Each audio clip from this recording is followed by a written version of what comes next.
Hi everyone, and welcome to part 2 of my Christmas post colour along from Romantic Country 3.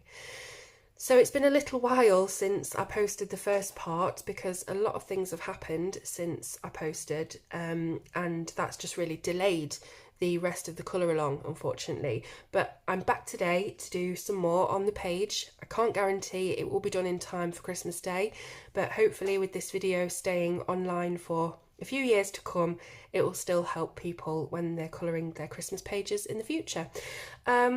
So yes, I think what we'll do today is we will do the background area. So maybe not necessarily the glass, but these panels and the woodwork that you can see on the shop, that's what I've pulled out the pencils for today. So for this section of the page, you will need Seashell Pink, PC 1093, Beige, PC 997, and Cream, PC 914. For the woodwork, we're going to be using Non-Photo Blue, PC 919, and Peacock Blue, PC 1027. So those are the colours that we're using, and I'm going to start with the lightest colours first because we don't want to end up doing the darkest ones first and then the cream will end up smudging the blue everywhere. It just makes more sense to do it this way. So the inside of the panels are going to be this beigey cream colour that we've chosen, and I've got my little rudimentary drawing here of how I'm going to be sorting out the colours, so hopefully it will all go to plan. We'll see anyway. So let's get our darkest of the three beigey colours, which is the Seashell Pink. I've already sharpened my pencils, so we're ready to go, and we are using Prismacolor if you're just nipping in on this video and you haven't seen the first part yet. So I'm going to begin by filling in the panels at the side. So we'll start with our Seashell Pink and we will go here. So this kind of board where the text is, even though it's not legible text, that's where we're going to be doing our beigey panel.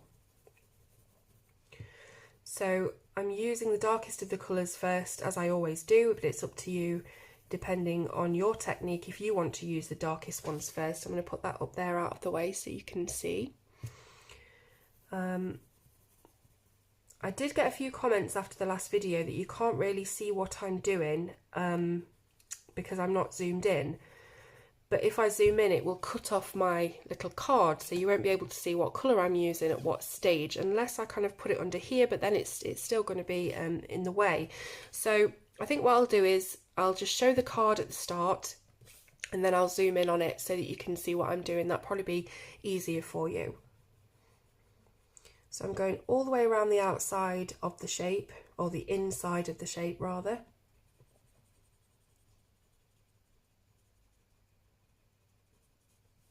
Creating a little bit of a border with this dark Seashell Pink colour.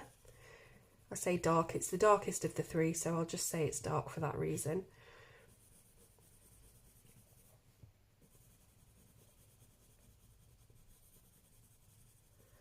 So I'm really not using any fancy techniques or anything like that. We're just doing a border that's kind of darker and heavier pressure as it's against the line, and then it sort of fades out a little bit with lighter pressure as we come into the shape.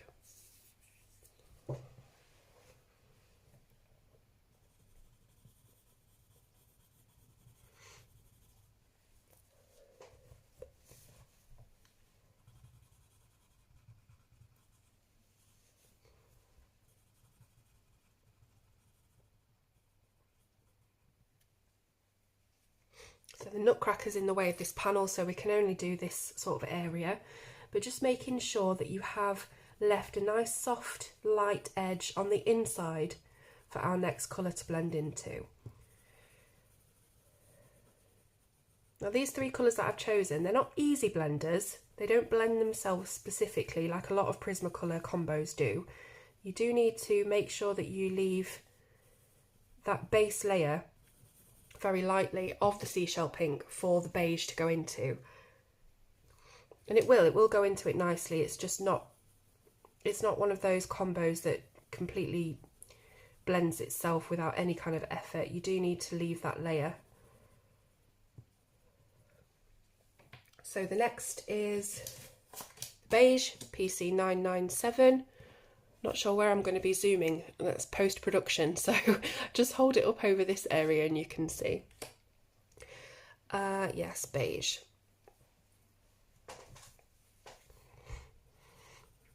So as usual with blending, with my technique, we go over that layer, the fine layer of seashell pink that we put down. And we're pushing quite hard on the pencil because we are trying to make that fine layer of seashell pink blend nicely into our beige. So it's going to need a bit of pressure just to blend it in. But they're very, very light colours, so you probably won't be able to see much of a difference on the camera screen. It's something you can see more with your eyes in real time. But you do definitely need this middle colour to transition it into the cream, which is our lightest.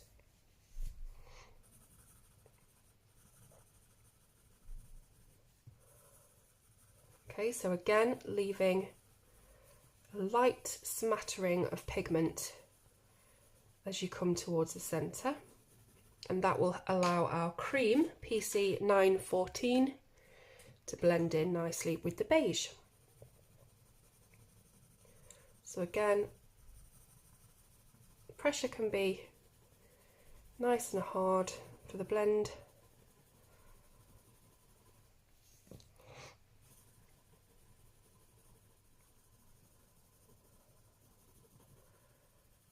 And don't forget to leave a little bit of white in the centre. We don't want to colour it all in because we do want to have that contrast that I always talk about.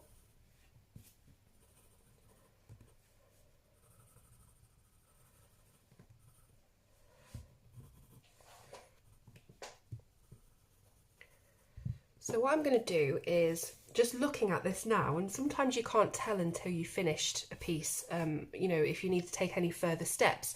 But looking at this now, I think I'll go back with my seashell pink and just try and deepen and darken up the border area a little bit. So I've been a little bit on the, what do you call it, on the conservative side, I guess, with adding a lot of pressure because I wanted to make sure it would all blend properly. But I think on your second layer you can just use that little bit more pressure to bring out the colour, which is what I'm doing now, and hopefully you'll be able to see the definition more of this seashell pink on the border. And again, that's going to really help to make it pop because it will contrast with the white that we've left in the centre.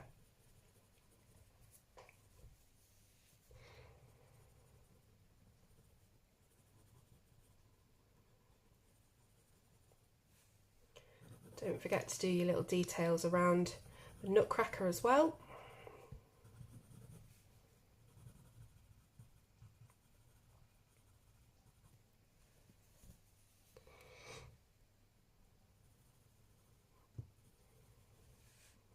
And then when you've got a bit more depth, you can go back in with the beige and basically do exactly the same thing you did on the first layer.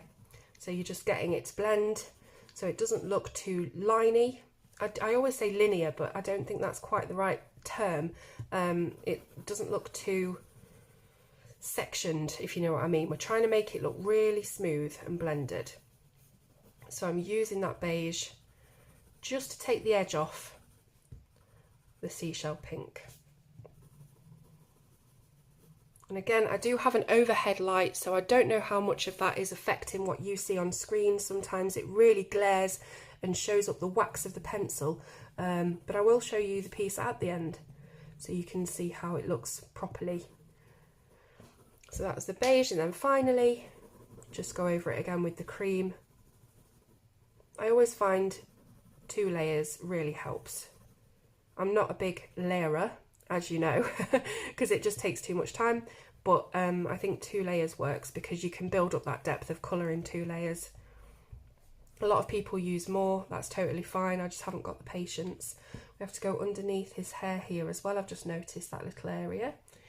And I think think that's that panel done. Very, very quick, but it's got a really nice vintage look to it, I think. So we'll move over to this side now and do exactly the same thing. So back with the seashell pink and just fill in the panel.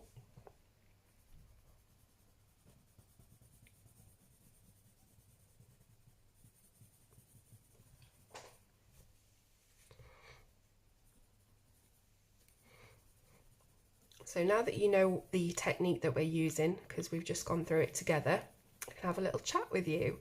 So yeah, I did mention that since the first part of this colour along was released, a lot of stuff has happened, and you probably will know what I'm talking about if you do follow me on Facebook and things, because I had a bit of a double whammy over the last few weeks. So I can't remember when I released this video, but it wasn't long after that I got a phone call that my aunt had been rushed into hospital.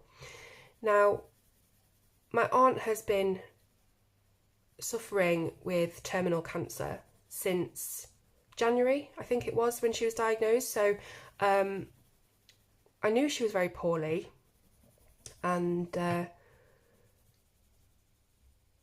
it's just hard, isn't it? Because you never really know. There's never a date on anything, and you don't want there to be a date on anything, but also at the same time you worry that you don't know how long you have left, you know, etc., etc. You get the gist of what I'm trying to say. But she was rushed in, and without going into loads of detail, because obviously it's personal and private,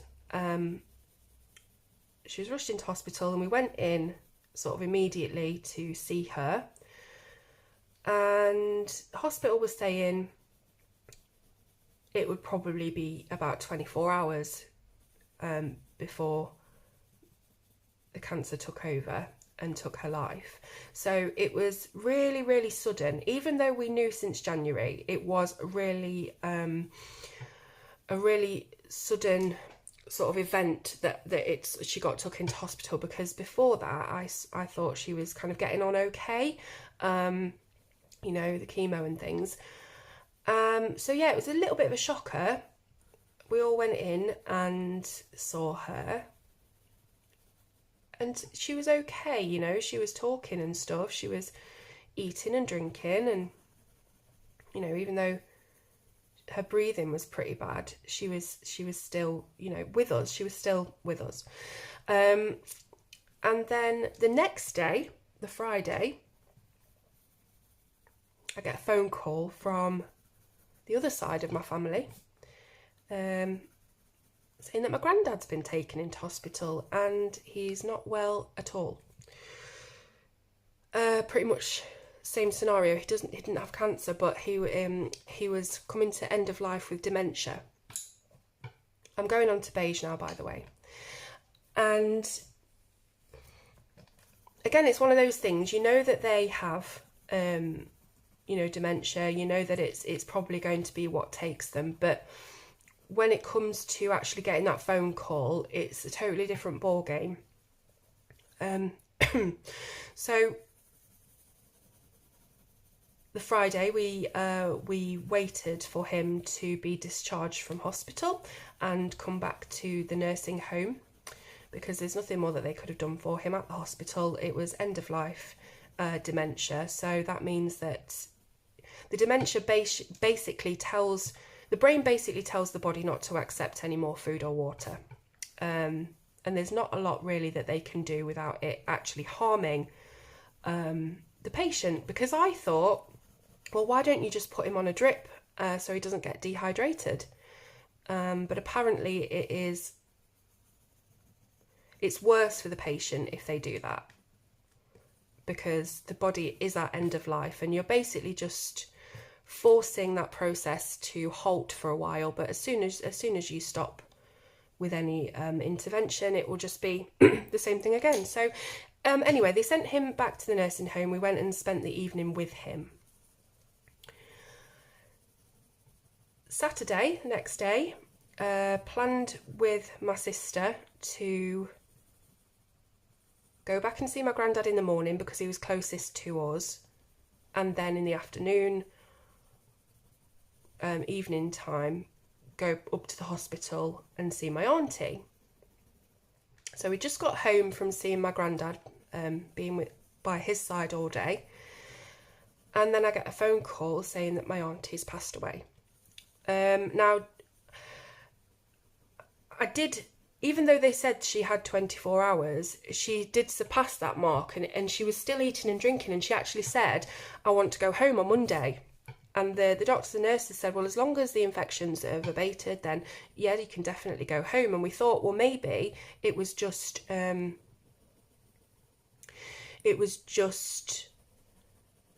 case of her having these infections, and the antibiotics had helped, and it wasn't as dire as we thought. But it turns out that it was, and she passed away on the Saturday evening, not long before we were planning to go and see her. So that was a bit gutted, to be honest. I mean, obviously you are gutted, but I'm not going to lie and say that we were very, very close. We weren't really that close, but she was still obviously my auntie, a part of my family, a figurehead of my childhood. I had a lot of memories from being a kid. So it was still, it was all just a horrible, horrible time. I think even if anyone passes away who you're aware of, even if you're not close to them, it always gives you that horrible, horrible feeling and horrible atmosphere in your life for a bit. So anyway, we went to see her. Not going to go into it, but we saw her anyway before she was taken away. I don't really know what they do, but so that was that. And then the next day, I'm back at my granddad's side again. And, again, it's really, you ask the nurses, how long has he got, or how long could it be, or what's happening? And all they say is he's very comfortable and it could be literally any time. So you're basically on tenterhooks. You wake up every morning not knowing whether it'll be that day, or whether you'll have a day of feeling sick and ill and worried and just anxious about the whole thing, and then tomorrow you'll wake up and it'll be exactly the same thing again.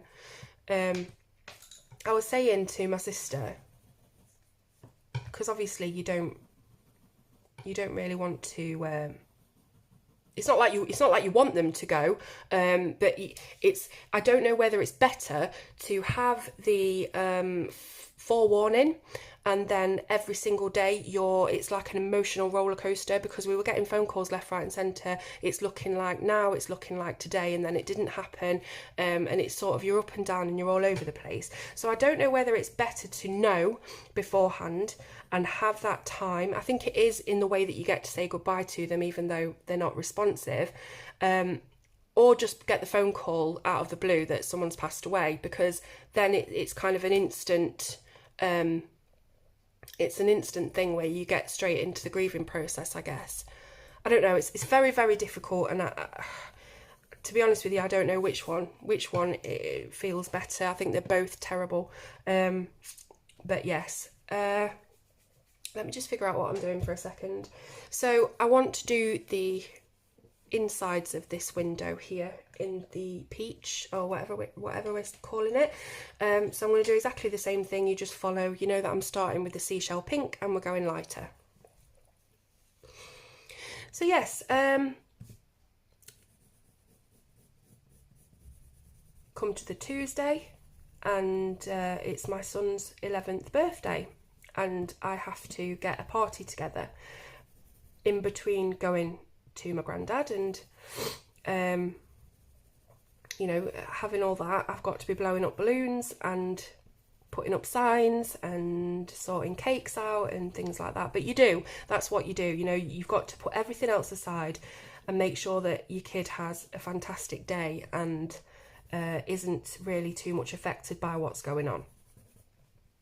So I did, and that night that morning of my son's birthday, it was another one of those mornings where we were told it was looking like Grandad was not going to last the day. So I actually thought on the previous Friday, I thought, I don't know, I had this horrible feeling that he would pass away on Max's birthday. And because we got that phone call in the morning, I said, I knew it was going to be today. And it was all just very, very horrible and up in the air. And thankfully, I mean, I say thankfully, there's nothing thankful about it, but he didn't pass away that day. It was Wednesday morning, so the day after, passed away peacefully. I think he went 6 days with no food or water. Really, really, really strong guy, always has been. You know, he wasn't gonna go when anyone told him to go. He was gonna go on his own schedule, like always. He was gonna do it his own way, and he did. So that was that. 2 family members passing away within days, out of the blue. Even though they were, you know, they were poorly, it was out of the blue. I'm on to beige now. And that's that. So ever since then, it's all been preparations and waiting. It's that limbo game. It's the waiting game between somebody passing away and obviously the funeral, and the Chapel of Rest in between that time, if you decide to go and see them at the Chapel of Rest. I was quite lucky really with my granddad, because with him being Irish, they like to come home. They like to bring the person home the night before the funeral, which is what my grandma chose to do. And we were able to go and see him and say goodbye to him at the house and have a lovely blessing. It was absolutely, you know, it was terrible and tragic and heartbreaking, but it was lovely. And there was so many people there who cared about him.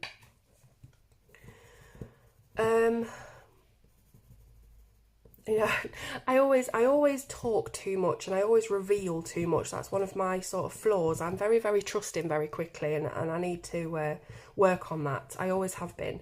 So I don't really want to, you know, sit and talk about everything, you know. I'm giving you the light version just so you know what's been going on, and how hectic it's been. But yeah, it was a very, very difficult time.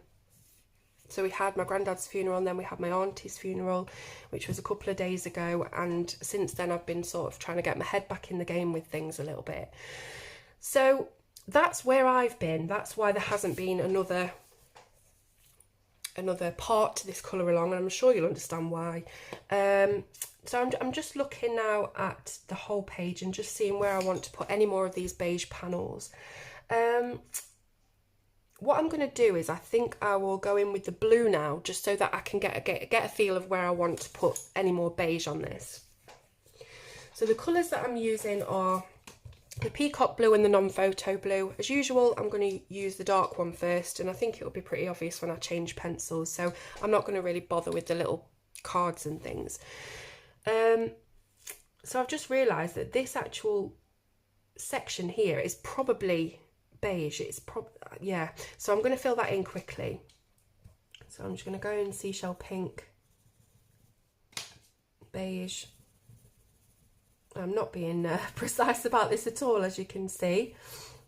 So also within that time, I've had 2 colds, one of which I still have, as you can probably tell by my voice and sniffling. I'm really trying not to sniffle because I know how horrible that sounds to listen to someone sniffle.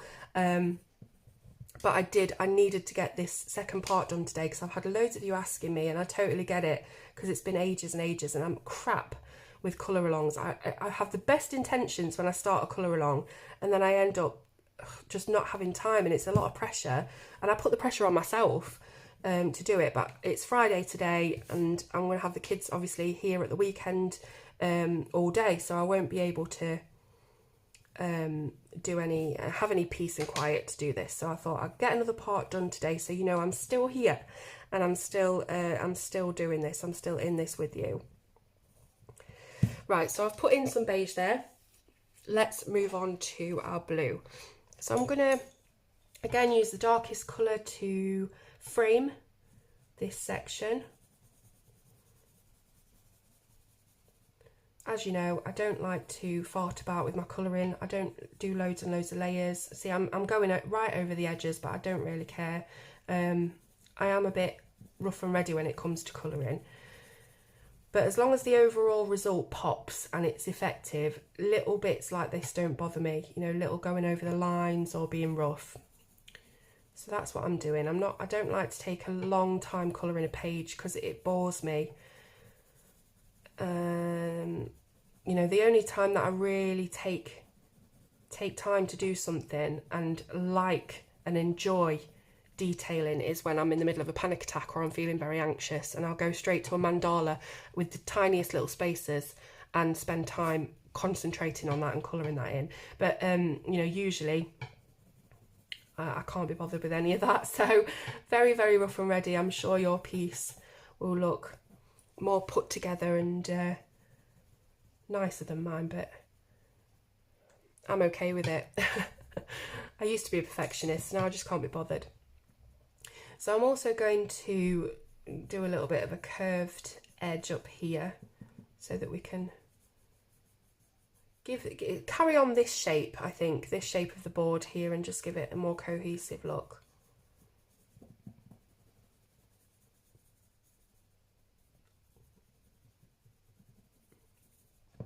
So I hope all of you have been okay and you're all ready for Christmas. I know it's 12 days to go. In fact, I've just started a little Advent type event on my Facebook page, and I can only do it on my Facebook page because I need to put links and things in the comments, and stuff like that doesn't work properly on Instagram or Twitter because I need to have the characters to explain things. So if you do have Facebook, do go over to Colour with Claire and you'll see that every single day, and this is not something I've put pressure on myself, I've scheduled all the posts already, so it's not going to stop halfway through like everything normally does with me. Basically, for the next 12 days until Christmas Eve, I'm going to be posting a colouring challenge or a colouring idea, a colouring technique, something that you can do that you might not have tried before, just to get your colouring mojo going a little bit. Now, they are things that will probably take you more than one day to do, definitely me. So I'm certainly not expecting you to do every single thing every day. It's more about just getting a little bit of a collection of things together that you can do maybe as you go into 2020, maybe do one a month or something even, depending on your schedule.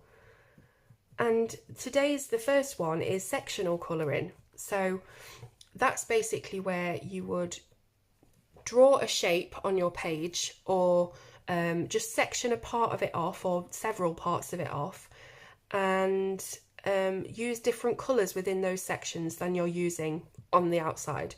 So you could draw a few big circles on your artwork, on your colouring page, and then colour inside of the circles in neon colours, and then the rest of the page outside of the circles you could do in black and white. So it's basically just sectioning off areas of the page. You don't have to be able to draw anything, you know, draw around a plate or a cup or something if you want to do circles, and it's just having a bit of fun. Now, for those of you who are avid Colour with Claire followers, you will have already seen these challenges that I'm putting up a couple of years ago on a blog post that I did. So this is not me thinking of anything brand new, it's just something that I thought would be, because obviously I've gained a lot of followers since I did that blog post anyway who might not have seen it, so I thought I'll just put something together that's not going to put too much pressure on me.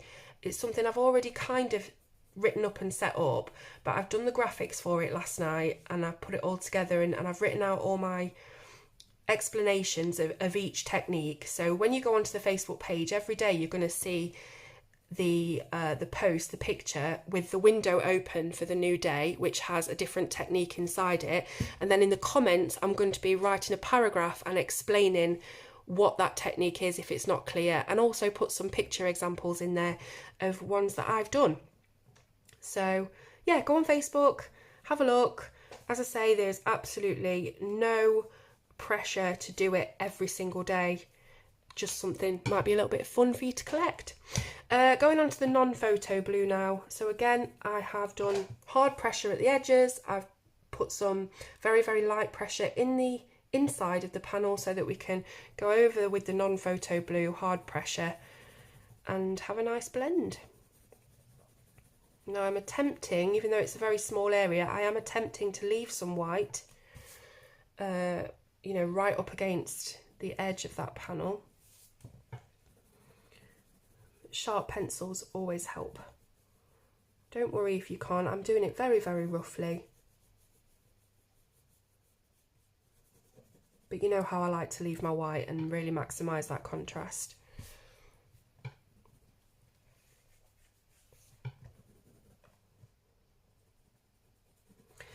So, a bit of a lighter news. The other night, it was Saturday the 7th, I think. Saturday the 7th, me and my sister went to see Michael Bublé. And you will have seen, again, you know, I post a lot on social media. You will have seen posts about it already if you follow me. And it was so good. It was so, so good. And it was really nice too, because obviously I booked it months and months ago before I knew anything was going to happen family-wise. But it was really nice just to have a bit of levity in between everything that was going on. You know, I mean, it was difficult, obviously, because you don't feel like you should be enjoying yourself or doing anything like that. But honestly, it really helped to have that little bit of time where I wasn't thinking about everything that was going on, where my headspace wasn't this dark place, you know, just for a little bit. And it was absolutely fantastic. Honestly, my husband isn't really a fan of Michael Bublé, but even if you're not, even if you don't like his music, try and go and see him if you can, because regardless of what he's singing, he puts on such a fantastic show. He's so funny, and it's something I never actually realised about him, because you don't really get to see a lot of his personality. You know, he's a bit of a cheeky chappy that sings a lot of covers and a lot of love songs and a lot of Christmas songs, but you don't really get to know him. But he really lets you get to know him when you go to the show. And it's a massive party. That's all it is. This kind of atmosphere that he puts on it's this huge party that anybody, I think, whether they like him or not, would just have a really, really good time. Yeah, he's brilliant, and obviously he's a fantastic singer as well. His voice sounds exactly the same as it does when you hear him on the radio. He's brilliant live performer, and most of all, really, just an entertainer, you know, rather than anything else. He really does entertain. So we were sat 10 seats from the stage, so 10 rows back. We had fantastic views, especially when he came out right to the edge of the stage. And he had a whole live orchestra there, and it was fantastic. He sang Cry Me a River, which is his big, ballsy ballad that's got a lot of instrumentation on it, and it was fantastic just to hear it live with a live orchestra. And they all got involved as well. They were all dancing, you know, in between playing their violins and whatever. They were getting up and dancing, and he let some of them come onto the stage and do their own song, and he went in the background and was doing the kind of backing dance, you know, with the other ones. It was really, really good. Really enjoyed it. So yeah, I did put a few little pics on there, and I think I went live as well on the Facebook page, so you can see him do a little bit of live crooning if you go on there. Right, so I've done this bit, I think, with our non-photo blue. And that's kind of basically the look that we're going for. So it's almost a glowing look. And I think for these inserts here, we might do some gold paint or some gold gel pen, something to really give it that Christmas feel. I'm also going to do some blue on this strip here, because I want to sort of keep the beige limited, I think, sort of restricted to those 3 panels. I think that'll work better than having more of it everywhere else. So same thing again, taking the peacock blue, and I'm going to do it both sides now so that it kind of shines in the middle. We've got that glow in the middle. Sometimes it's a good idea as well to use a ruler if you're doing a long area like this, because it stops you from going over into the rest of the illustration, over the lines. This side now. So usually I would be turning my page around, but I don't know how it's going to work out with me having the zoom on. You might end up not seeing what I'm doing, so I don't want to turn the page around, so I'm just really it's quite difficult actually to do it like that. But I've still gone over the lines anyway, it's just me all over. So doing that dark hard pressure against the edge, bringing out a little bit more pigment very lightly as we come to the centre. Now if you're not using Prismacolors, it's not as easy to blend with other pencils. I think they are the #1 blending kind of pencil. You have got your Polychromos, of course, by Faber-Castell, which are fantastic quality pencils, but they are oil based, so they're harder, and that means you need to layer up to get saturated colour rather than just heavy pressure like I do. So it's not going to be as simple to get this effect with other pencils, but obviously it can be done. It just depends on everybody's preferences. So non-photo blue now, and I am going to attempt to leave some white in the centre, but I don't want to be too anal about it. If we can do, we will. It just depends how big the space is that you've got. So the ruler really helps. I don't want it to be, you know, incredibly perfect, but I think that's pretty good. It's pretty good. So you go over the edge of your peacock blue with hard pressure with your non-photo blue, and that should get that nice blended look going.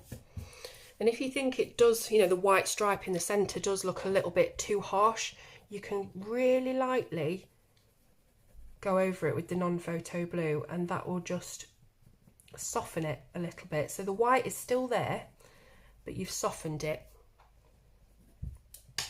And then of course you can bring your peacock blue back if you want to redefine the edges. I'm really worried about my phone at the moment because normally I put it on airplane mode when I'm doing these colour alongs, so nothing can get through and disrupt the video, but I haven't done that this time because I've got another video uploading of the Kelly O'Gorman calendar review. And I can hear text messages coming through and buzzing on my phone, and I'm really hoping that it hasn't messed up this video in any way, but I'm not going to know till after, so fingers crossed. Right, so that's that little bit done. Let's do exactly the same on the other side now. So I'm going to move it up a bit. Again, I'm going to use my ruler to be able to get right up to the line without worrying. And do the same on this side.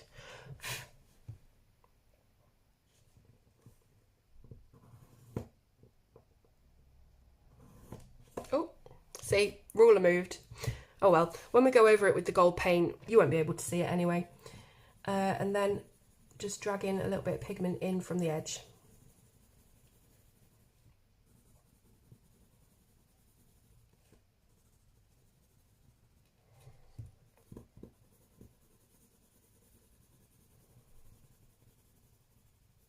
So I'm hoping that we have a really nice Christmas this year. I've put some money away for the Christmas food shop, as I think we all do, making sure that we've got just a bit more than you normally have. I mean, Christmas is just one day, so you don't want to go mad. You can't really go mad, but I have put a bit of money away for Christmas food because I want it to be really nice. I want everybody to have really nice bits to eat, and you know, chocolates and cakes and you know, all the trimmings. I want it to be a really, really good Christmas because we've had a lot of rubbish to deal with, you know, a lot of horrible stuff to deal with. So I'm really hoping it's going to be a good Christmas this year. Food is a massive thing for me. I've literally just polished off an entire loaf of soda bread, which is Irish bread, pretty much by myself since last night. And I put loads of Lurpak on there, which is real butter. And basically that's why I'm putting on loads of weight, because I am comfort eating. But I comfort eat anyway, that's just part of my personality. But yeah, food's big for me. Makes me big. But, you know, I'm sort of past the point of caring. It used to really, really upset me. But I just can't be bothered anymore. So I'm just trying to see that we've got our nice white area in the centre, which we have. And I'll just go over it a little bit with a layer of non-photo to soften it up. There we go. So coming back in with the peacock to redefine the edges. Now, I know that some of you did put some questions on the last part of this series for me, because I said in the last video I don't know what to talk about.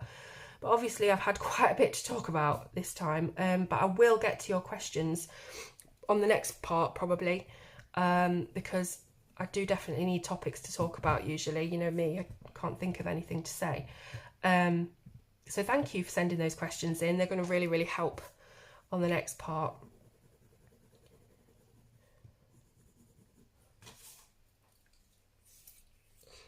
I hope also that you're liking the colours that we've chosen for this. Obviously blue and red quite nice together, and there'll be bits of green in there with the tree and things. So it's going to look very traditionally festive, the palette, I think. So same thing for this panel.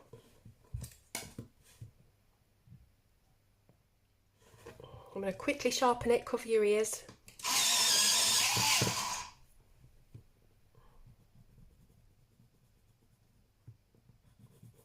And while I'm on, even though I've already said thank you to them, I just want to put out there a big, big thank you to Patricia, who sent me this fantastic book from my wish list. It's the Disney Vitro. I don't really know how you say it, but it's massive and it's hardback and it's gorgeous. So thank you so much for that. And also thank you to Melody, who sent me these babies, which is the set of Dr. P.H. Martin's liquid acrylics. And there's a gold in there, and I'm so excited to use them.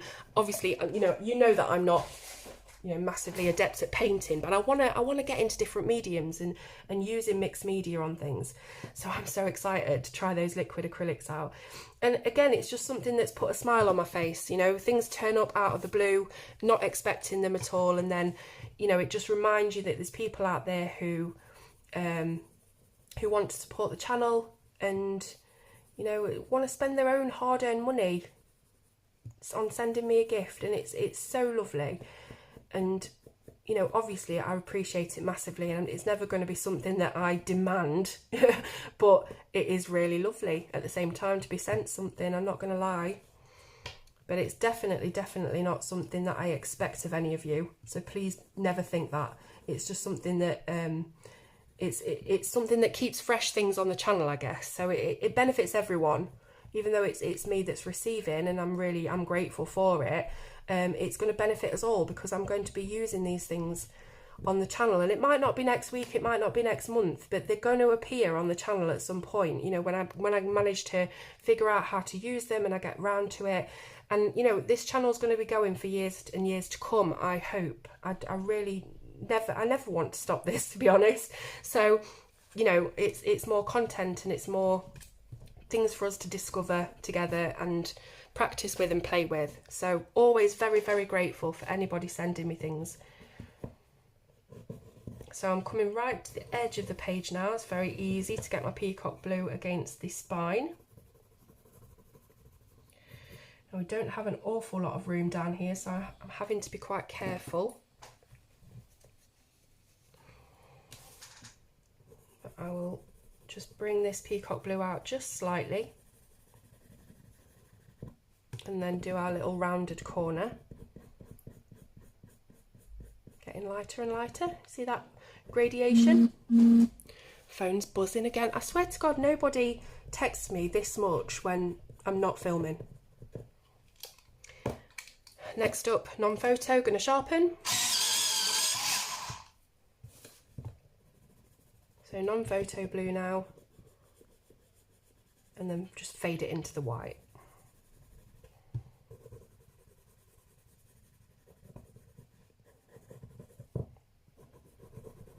So as you know, I don't talk politics on this channel. Can't be bothered with it. But we did have our election last night in the UK. Result was absolutely terrible, that's all I'm going to say. Because I know everybody's got different opinions, and my opinion might not be yours, which is why I stay away from politics. This is colouring, it's fun, it's not supposed to be heavy, or, you know, it's not supposed to be a debate, but just so you know where I stand, very, very upset at the result. Very worried, to be honest.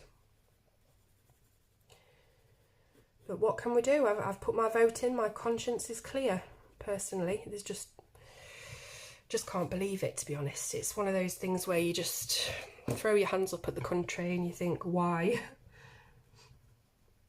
But nothing I can do now. I think you guys in America, a lot of you guys feel the same way. Unfortunately, we just have a couple of, well, I'm not gonna go into it, because I'll only end up getting nasty comments from people who don't think the same. So, but I think you know where I'm going. I think you know where I'm going with it. I think our leaders are very, very similar, put it that way. So I have done all of the blue on that panel that I think I want to do. The rest is going to be gold. I think the only thing now is just one of these either side. So let's go with the outer one, so we can put a strip of gold down the centre. So again, this is a very, very small area, so it may be that we can't do an awful lot here. I'm going to use my ruler just to outline it. Now, another thing to note is, oh, I've done the wrong one. Oh well. Actually, I might just change that, because that's going to annoy me. So the gold will go over that blue. I'll make sure of it. Yeah, so let me just make sure I'm doing the right one. So yeah, another thing to note about this is that Eri, the illustrator, uses a toothpick to illustrate her books, and the lines are wobbly, and I love them. They're very, very, it's very charming that they're all wobbly and they're not digitized. But it also makes it difficult to do things like this with the ruler, because you just end up going over anyway. So let me see. Yeah, that one's actually better than that one. Maybe I can put a little bit of white ink down the centre. Now, this is another thing I need to get hold of, is some of these white gel pens, because they are running out. Okay. So as you can see, absolute crap at the moment. I'm literally right at the bottom of the pen.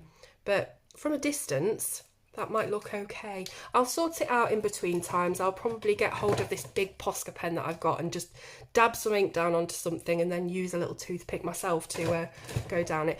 But I think that's enough for today. I hope you don't mind us leaving it there. It wasn't a very, very long episode, but I'm getting myself back into the swing of things, and I can't promise when the next one's going to be, because obviously it's a very, very busy time from now till Christmas, and I do realise this is a Christmas colour along, so I really should have got it done before now, but circumstances have not allowed. But as I've said, this is going to be on my channel now for forever, so maybe it'll be next Christmas and you want to start this and you'll have plenty of time, because it'll be all done. So thank you so much for joining me for another part of the Christmas Post Colour Along and listening to me ramble on. I hope it's not been too down and depressing. It's just me letting you know what's going on, and it's real life, isn't it? There's nothing we can do. Thanks as always for your support. Had loads and loads of messages after I posted about what was going on over on social media. Had loads of messages, and it was really nice at a bad time to see how many people kind of rallied round and sent their well wishes.